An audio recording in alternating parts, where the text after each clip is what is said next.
Hello mga kamams! So ngayon, magluluto naman tayo ng chicken curry. So una, nagprito muna ako ng mga manok at binaliktad. So kailangan light brown lang. Pagkatapos, akin muna itong sinet aside.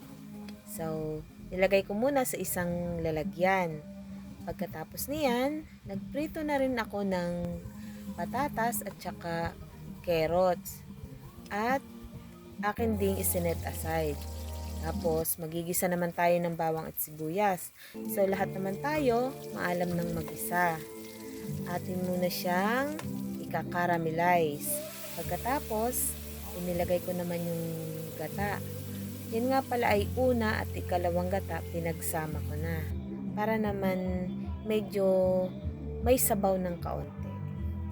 So, nilagyan ko na rin ng paminta na durog at saka asin at yung ating curry powder. So, sa curry powder, tinansya ko na lang kung gaano karami ang aking nilagay at hinalo ko na itong mabuti hanggang sa lumapot. Pagkatapos niyan, inilagay ko naman yung ating prinito kaninang manok at saka yung patatas at carrots. Pagkatapos, nilagyan ko na rin siya ng siling haba.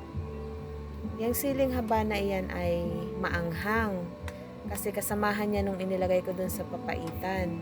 Napakaanghang nun. So, hindi kaya ng mga bata kaya isa na inilagay ko. So, yon, okay na guys.